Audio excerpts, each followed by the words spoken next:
Hello, प्रभु यीशु मसीह के मधुर नाम में आप सभी को प्रेमी सलाम। जय यीशु मानव सेवा में आप सबका हार्दिक स्वागत है। प्रभु अति करुणा में मुक्तिदाता सामर्थी पिता परमेश्वर जो आपको जीवित और जीतों की पृथ्वी पर रखता है और जिंदगी और मौत का परिचय दिलाता है। जिंदगी क्या है उसके बारे में आपको परिचय दिलाता है। हालांकि लोगों को जिंदगी और मौत का परिचय की कोई फिक्र पड़ी हुई नहीं है, बल्कि दुनिया का धन दौलत, दुनिया का धर्म, तेरा मेरा रीति रिवाज उसका पड़ा हुआ है। बल्कि परमेश्वर को आपकी चिंता है मेरे यारों। हालांकि आपको चिंताएं करने की जरूरत नहीं पड़ेगी। हालांकि आपको परमेश्वर को जानना यह महत्वपूर्ण बात है। परमेश्वर को पहचानना यह खासियत बात है। परमेश्वर आपके जीवन में है या नहीं, परमेश्वर आपके साथ है या नहीं, आपको जानना बहुत ही अनिवार्य हो चुका है यारों। बीते दिनों में हमें काफी लोगों ने डराने और धमकाने के लिए बातचीत करी थी। मुझे कुछ लोगों ने कहा कि बड़ा बनने के लिए कोशिश ना करें। मेरे यारों, बड़ा तो बनने का कोशिश आप कर रहे हैं, अपने आप को माहिर दर्शाने के लिए कोशिश आप कर रहे हैं, कहीं और उठा के परमेश्वर के कार्य को प्रकट करने के लिए कोशिश कर रहे हैं। कुछ तो ऐसे पुराने शिक्षा को या फिर पुराने ऐसे नियमों को धार्मिक समझते हुए अपने आप को आगे बढ़ाने के लिए कोशिश कर रहे हैं। और मुझे अनब सनब कमेंट लिखा जाता है, यूट्यूब के ऊपर कमेंट बॉक्स में बहुत अनब सनब शब्दों में कमेंट किया जाता है, बल्कि मैं पढ़ता हूं और तुरंत उसे डिलीट करता हूं। डिलीट इसलिए करता हूं ताकि सामने वाले और दूसरे व्यक्ति का मन उस कमेंट को पढ़कर ना बिगड़े, इसलिए। लेकिन हालांकि आपके कमेंट से मुझे कोई फर्क नहीं पड़ता। आपके लिखने या ना लिखने से मुझे कोई चिंता नहीं होती। बल्कि इतना ध्यान रखना, अगर आप कमेंट करते हो तो हिंदी में लिखा करो। अगर आपको हिंदी में नहीं लिखना आता है तो आप मुझे डायरेक्ट कॉल करो, क्योंकि आपको हर वीडियो के अंदर मेरा नंबर मिलता है। और कॉल करने के लिए आप डरते हो, तो डरते क्यों? जितना समय आप कमेंट लिखने में लगा देते हो, उतना समय आप मेरे साथ एक फोन के ऊपर बातचीत करने में लगा दीजिएगा। हालांकि प्रार्थना के लिए बिल्कुल आप फोन ना करें, क्योंकि मैं प्रार्थना करने वाला नहीं बल्कि वचन देने वाला हूं। क्योंकि मैं आपको परमेश्वर के नजर में परमेश्वर का बेटा और बेटी बनाना चाहता हूं। और आपका विश्वास हम पर नहीं बल्कि परमेश्वर के ऊपर जाना चाहिए। आजकल पास्टरों के ऊपर और प्रार्थनावादियों के ऊपर विश्वास चला जा रहा है लोगों का।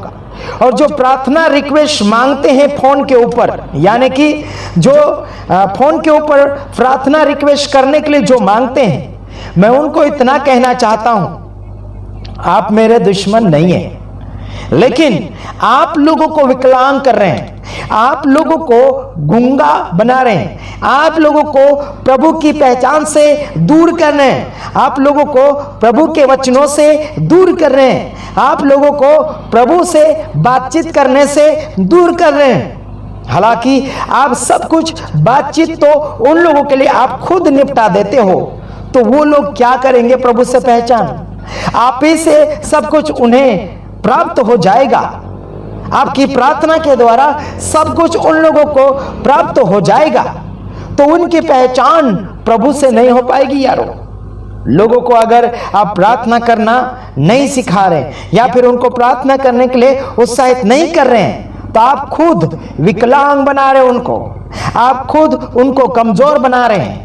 लोगों को हिम्मत दिलाओ कि आपकी प्रार्थना में भी ताकत है।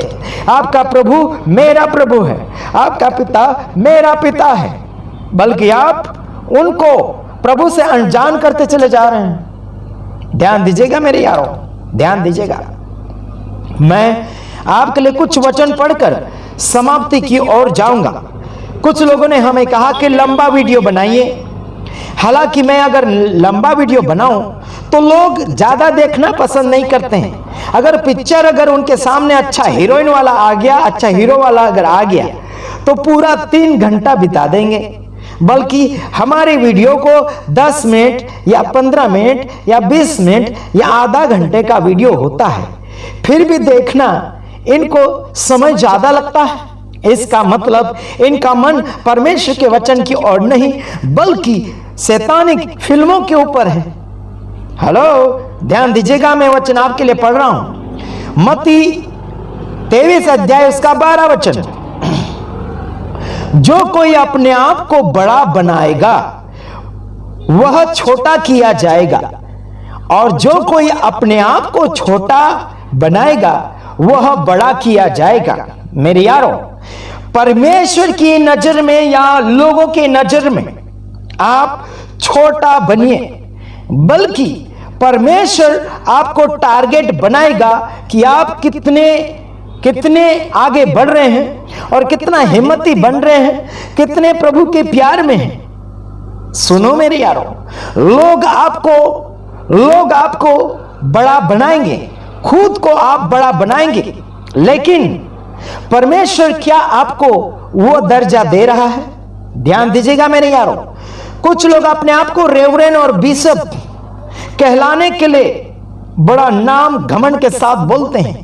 हालांकि मैं अपने नाम के आगे पास्टर भी नहीं बोलता हूं। समझ रहे यारों, लोग मुझे पास्टर कहते हैं, लोग मुझे क्या क्या नाम देते हैं, बल्कि मेरा नाम आशीष राजकुमार है। साथ ही साथ अगर कहा जाए तो सेवक हूं। काय का सेवक? मानव सेवक। ठीक है, लोग आजकल अपने आप को बड़ा बनाने के लिए कोशिश कर रहे हैं। रेवरेंड बना दिया, अपने आप को बिशप बना दिया, अपने आप को सोफा चाहिए बैठने के लिए। हाँ, कई मीटिंगों में जाते हैं और कुछ लोग सोफा के ऊपर बैठते हैं, कुछ लोग हमें भी बिठाते हैं। अच्छी बात है, बिठाते तो अच्छी बात है, बिठाते हैं या बैठने के लिए कहते हैं तभी बैठते हैं, बल्कि बिना इजाजत से हम उनके सोफा के ऊपर या फिर स्टेज के ऊपर नहीं जाते हैं। हालांकि बीच में कई जगह से मीटिंगें हुई और वहां पर हमारे से भी छोटे छोटे सेवक जो हमारे बाद में बने अपने आप की मर्जी से स्टेज के ऊपर चले गए और सोफा के ऊपर बैठे और हम तो नीचे बैठे, और उनकी आंखें हमें कैसे नजर में देख रही मालूम? छोटे के नजर में। हमें पता है हमारे प्रभु ने कहा है कि छोटा बनोगे तो तुम्हें बड़ा किया जाएगा। जो अपने आप को बड़ा बनाएगा वो छोटा किया जाएगा। प्रभु मेरी जिंदगी और आपकी जिंदगी का नाप तोल निकालेगा, तब आपको पता चलेगा कि तुम अपने आप की हैसियत लोगों के सामने क्या दिखाना चाहते हो। आप धरती से बने हो, धरती को नफरत मत करो। आप धरती के ऊपर भी बैठते हो तो बड़े अच्छे लगते हो, सोफा के ऊपर बैठते हो तो भी बड़े अच्छे लगते हो, लेकिन आप बिना इजाजत से कोई भी पदवी नहीं अपना सकते हो। ध्यान दीजिएगा मेरे यारों। अब कुछ लोग मुझे भी कहते हैं कि आशीष अपने आप को बड़ा और ज्ञानी समझाने के लिए कोशिश ना करें, बल्कि बाइबल में यह भी लिखा है कि जितना जानते हो उतना बताइए, बढ़ चढ़कर ना बताइए। बल्कि मैं लोगों को डांटता और समझाता हूं, फिर लोग मुझे कहते हैं कि यह तो डांटता है, इसके अंदर अहंकार है, गुस्सा है, घमंड है, ऐसे करके बोलते हैं। हालांकि मेरे अंदर घमंड है, मैं मना नहीं करता कि मेरे अंदर घमंड नहीं, ऐसा नहीं है, मेरे अंदर घमंड। बाइबल के अंदर लिखा, 1 कुरिन्थी 1 अध्याय उसका 31 वचन के अंदर लिखा है कि अगर घमंड करे तो प्रभु में घमंड करें। लोग संसारिक घमंड करते हैं, उनके पास माल मिलकर धन दौलत रोटी कपड़ा मकान गाड़ी घोड़ा और शोहरत पैसा धन दौलत होता है, इनका घमंड होता है। मिनिस्ट्री बड़ी होती है, धनवान होती है, उनको घमंड होता है। बल्कि मुझे एक ही बात का घमंड है कि मैं प्रभु को जान चुका हूं, मैं सच्चाई को जान चुका हूं, हकीकत को जान चुका हूं। यारो, इतना याद रखना, मुझे अगर घमंडी कहते हो तो एक ही बात में घमंडी कहना, मैं प्रभु में घमंडी हूं, प्रभु में अभिमानी हूं। पहला कुरिन्थियों उसका 1 अध्याय उसका 31 वचन आप पढ़ने के लिए कोशिश कीजिएगा। हाँ जी, और मेरे सामने बहुत सारे दुश्मन आते हैं और मुझसे नफरत करने वाले बहुत सारे प्रोग्राम में मिल जाते हैं, छोटी बड़ी मीटिंगों में मिल जाते हैं। सामने आने पर भी जय यीशु प्रेज लॉर्ड या फिर जय मसीह की नहीं कहते हैं, अपने आप की आंखें छुपाते चले जाते हैं। शायद उनको लगता होगा कि मुझे नहीं देखा उन्होंने, बल्कि उनकी आंखों की नजर, मैं जान जाता हूं कि उनकी आंखों की नजर चोरी कर रही है मुझे देखने से, नजरें चुरा रहे हैं। हेलो, ध्यान दीजिएगा, नजरें चुराने वाले डरपोक, हाँ जी, नजरें चुराने वाले डरपोक तुम्हारे जय यीशु या प्रेज द लॉर्ड या सलाम या जय मसीह कहने या ना कहने से मुझे कोई फर्क नहीं पड़ता। ऐसे ही प्रभु को जय यीशु या जय सलाम कहो या ना कहो, वो हमेशा जय है। हेलो, मेरे पास हजारों जय यीशु जय मसीह की कहने वाले आते हैं फोन, मैं बोल बोल कर परेशान हो जाता हूं। मैं उनको बोलता हूं कि बार बार जय मसीह क्यों बोलते हो यारो। कुछ लोग तो पहले बहलाते फुसलाते हैं, बोलते आपने बहुत अच्छा वीडियो बनाया, आपने अच्छा संदेश दिया, आपने अच्छा सबक सिखाया लोगों को, उसके बाद मेरे लिए एक प्रार्थना कर दीजिए। ऐसे करते हैं, ये बिल्कुल मत करें। और मुझे चने के झाड़ के ऊपर मत चढ़ा, मेरी वाह वाह मत करो। मेरे यारो, मुझे आदर सम्मान आपसे नहीं चाहिए। मेरा पिता मेरी आदर करता है, मैं उसका धन्यवादी हूं। आपका आदर कुछ समय तक टिकेगा, हालांकि अगर हम आपसे ज्यादा बातचीत करने लगे तो आपका प्रेम ठंडा होता चला जाएगा। कुछ लेन देन की बातें सेवकाई क्षेत्र में हाथ बढ़ाने के लिए बातचीत करेंगे तो लोग भागते चले जाएंगे। बल्कि हमारे साथ ऐसे डोनेशन वाले बहुत सारे खड़े हो चुके हैं और भी खड़े हो रहे हैं। और आप में से अगर कोई होना चाहता है हर महीने प्रभु की महिमा में, जय यीशु मानव सेवा में आप हेल्प करना चाहे तो जरूर कर सकते हैं। बल्कि हमारे द्वारा आपको संदेश अगर अच्छा लगा है तो जरूर कीजिएगा। बल्कि आपके देने से आपका हैसियत या फिर आपका प्यार हमें पता चल जाएगा आपके लेन देन के मापतोल से। लेकिन आपका प्यार छोटा हो या बड़ा हो, कोई बात नहीं, जाहिर कीजिए, दिखाओ सामने प्रभु का प्यार। तो आइए हम दूसरे वचन में जा रहे हैं, रोमियो उसका 2 अध्याय उसका 16 वचन। जिस दिन परमेश्वर मेरे सुसमाचार के अनुसार यीशु मसीह के द्वारा मनुष्य की गुप्त बातों का न्याय करेगा। एक्सक्यूज मी, हेलो, ध्यान से सुनो। जिस दिन परमेश्वर मेरे सुसमाचार के द्वारा, मेरे सुसमाचार के अनुसार यीशु मसीह के द्वारा मनुष्य की गुप्त बातों का न्याय करेगा। हेलो, आपके और मेरे संदेश के द्वारा क्या होगा? आपके और मेरे संदेश के अनुसार यीशु मसीह के द्वारा मनुष्य की गुप्त बातों का न्याय होगा। मेरा संदेश, पौलुस का संदेश, आपका संदेश और अन्य संदेश है ना, उनके संदेश के अनुसार यीशु मसीह के द्वारा मनुष्य के सारे बातों का न्याय होगा। समझ में आ रहा है?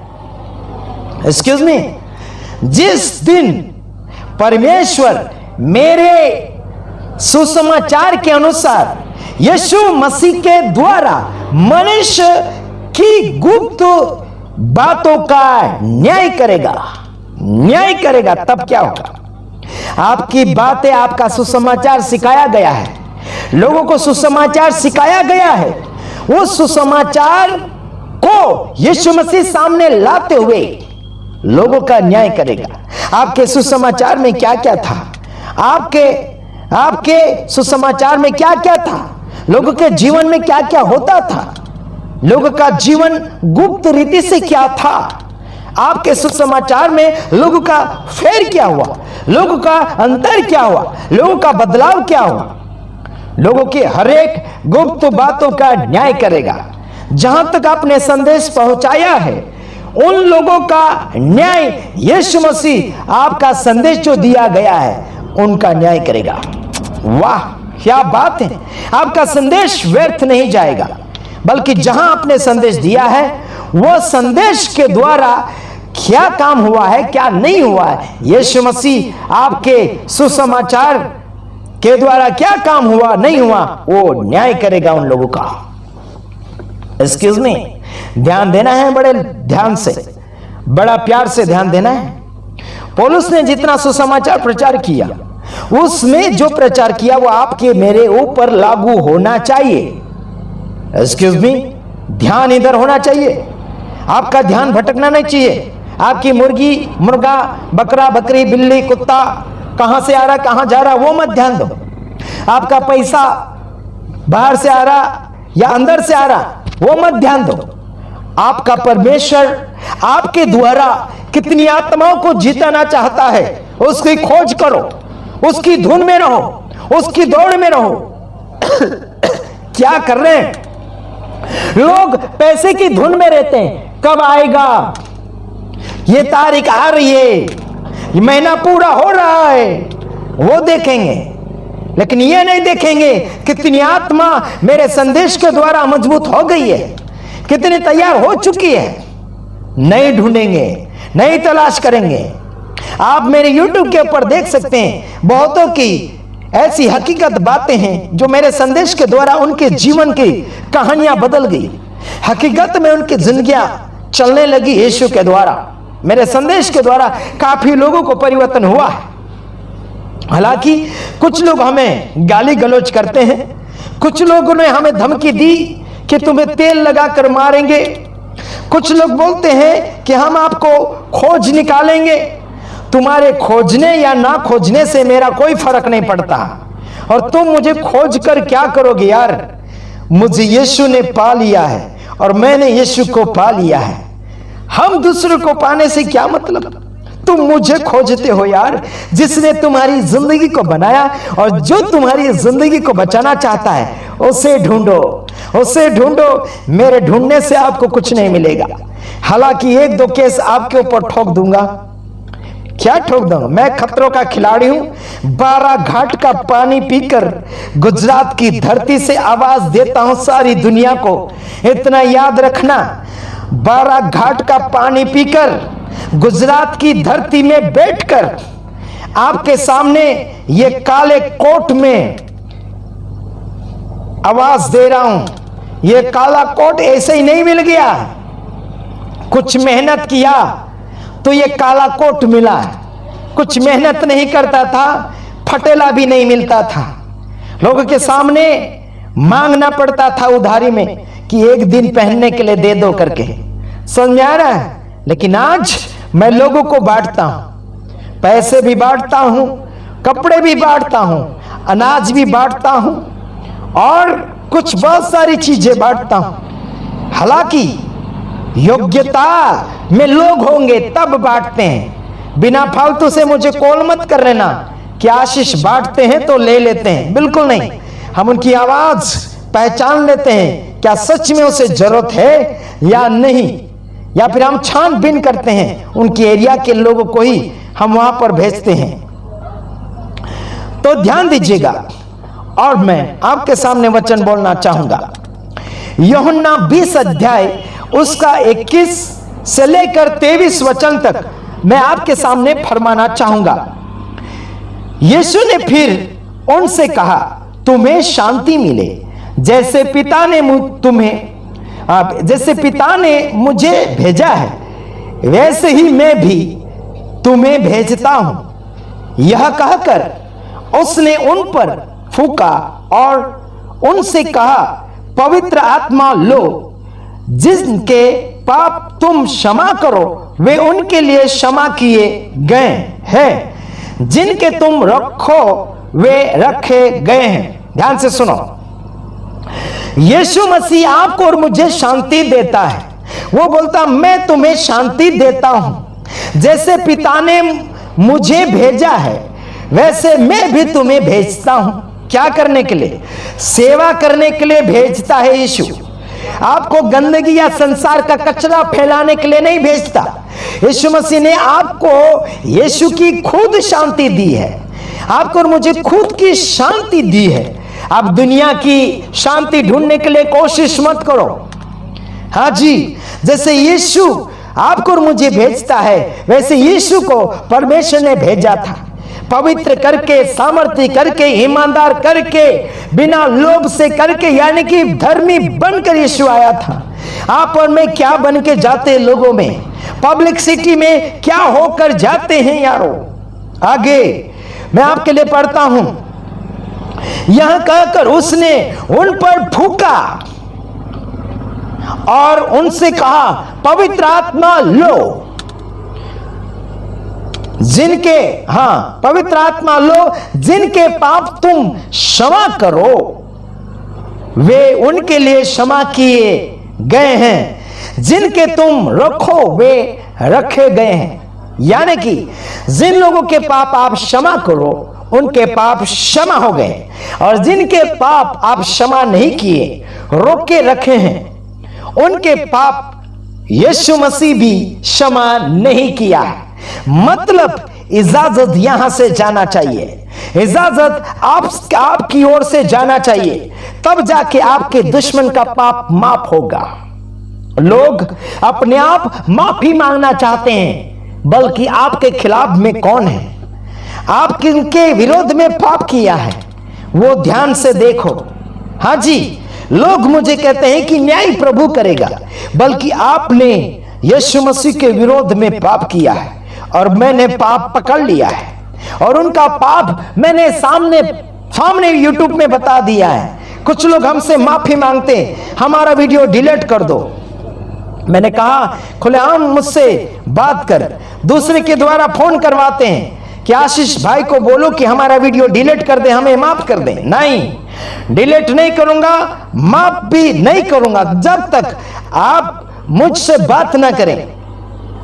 बाइबल में लिखा है अपने भाई को 7 गुना यानी कि 7 बार 70 गुना माफ करो, मतलब 490 बार होता है।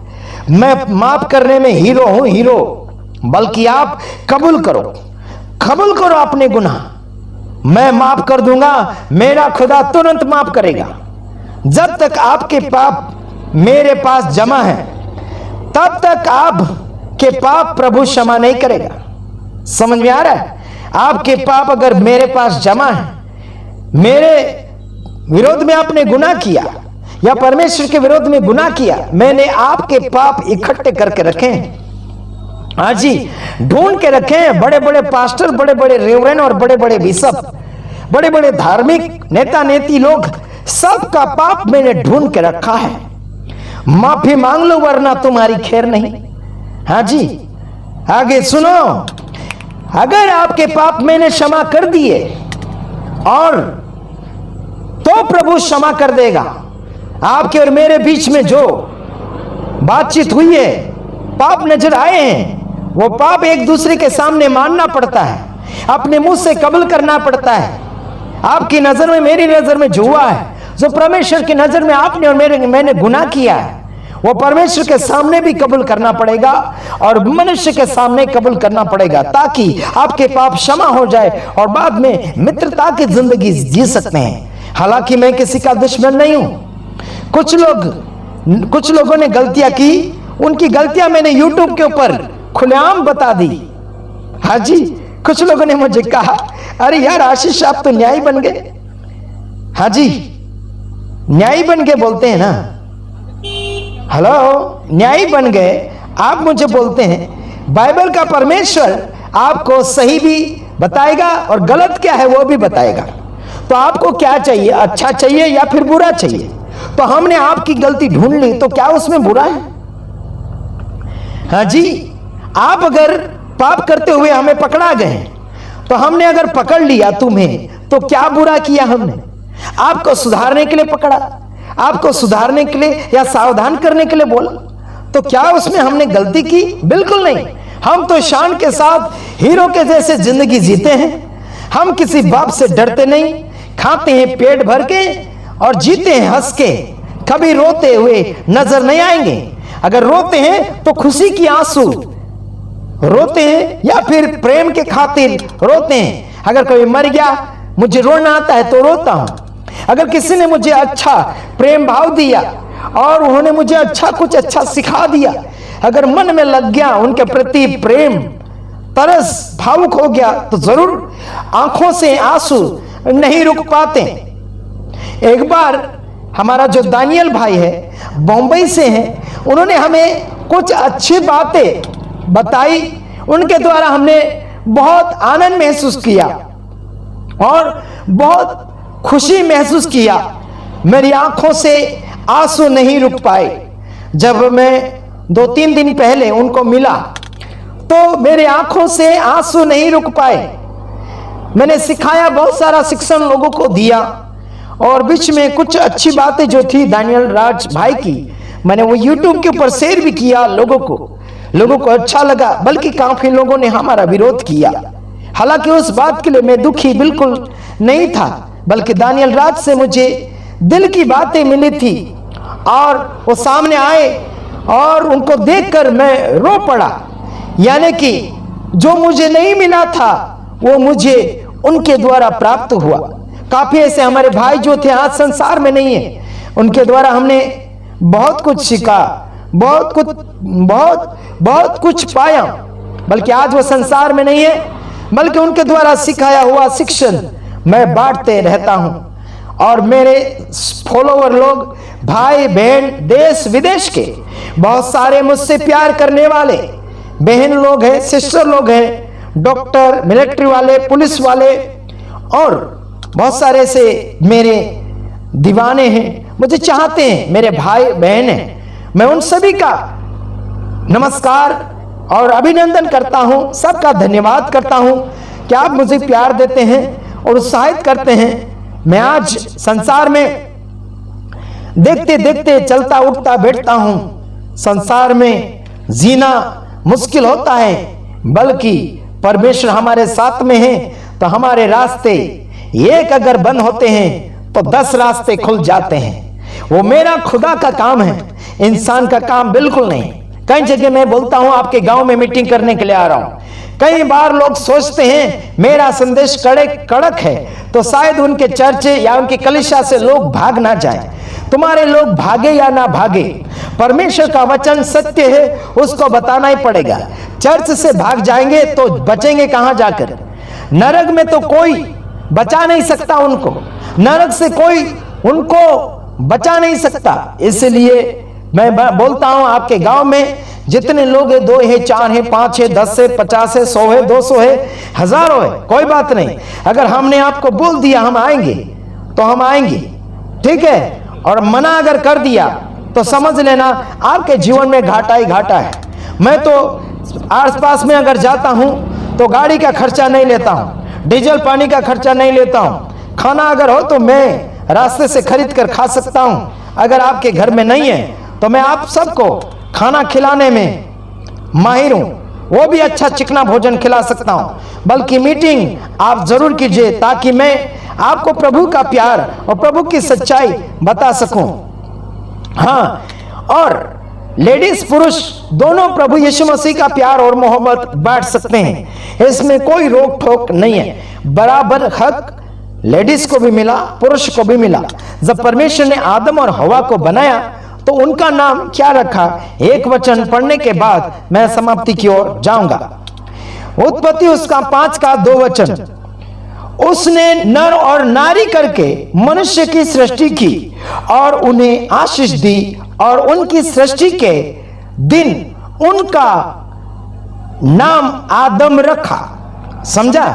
नर और नारी तो कहा, ठीक है, लेकिन उन दोनों को मिलाकर परमेश्वर ने आदम कहा। वाह, क्या बात है। वचन आप पढ़ सकते हैं, उत्पत्ति 5 का 2 वचन पढ़ सकते हैं। नर और नारी जरूर बनाया, बल्कि उनको आशीष भी मिला भरपूरी उनको मिल गई, लेकिन परमेश्वर ने उनका नाम आदम रखा, दोनों का मिलाकर आदम कर दिया। ठीक है मेरे यारों, तो लेडीज को भी चांस है प्रभु का कार्य करने के लिए और पुरुष को भी चांस है। इसका मतलब रोटी बनाना, कपड़ा धोना या फिर झाड़ू मारना, घर का साफ सफाई करना, घर का ही काम करने के लिए, इतना ही काम करने के लिए लेडीज नहीं है, बल्कि लेडीज को भी यानी बहन लोगों को भी बराबर का काम मिला है। जो पुरुष कर सकता है प्रभु का काम, वो लेडीज भी कर सकती है। प्रभु आप सबको आशीष दे। इस वीडियो के द्वारा मैं आशा करता हूं कि आपको अच्छा समझ में आ गया होगा और मैं दूसरे वीडियो के साथ आ रहा हूं। तब तक के लिए मैं आपसे विदाई लेना चाहता हूं और रिहाई लेना चाहता हूं। अगर इस वीडियो के अंदर जो भी मैंने वचन बोला है उससे संबंधित कोई अगर बात है तो जरूर कमेंट बॉक्स में हिंदी में कमेंट करें। अगर आपको नहीं लिखना आता है हिंदी में तो मुझे डायरेक्ट कॉल करें। अगर कॉल करते हैं तो प्रार्थना के लिए बिल्कुल ना करें। प्रार्थना रिक्वेस्ट अगर आप फिर भी डालने के लिए कोशिश करते हैं, मुझसे प्रार्थना करवाना ही चाहते हैं, तो आप प्रार्थना रिक्वेस्ट व्हाट्सएप के ऊपर एक फोटो और एक रिकॉर्डिंग, क्या आपका प्रार्थना विषय है करके आप डाल सकते हैं, आपका नाम गांव बोल सकते हैं। ठीक है, प्रार्थना यानी कि फोन बिना काम से बिल्कुल ना करें। हम बहुत बिजी होते हैं। अगर आप हमारे बिजी होते हुए अगर कॉल कर दिया तो मेरे मुंह से आप डांट खाओगे, प्यार नहीं मिलेगा। प्यार अगर चाहिए तो जरूरत पड़ती बातें करो। ठीक है, ओके, गॉड ब्लेस यू।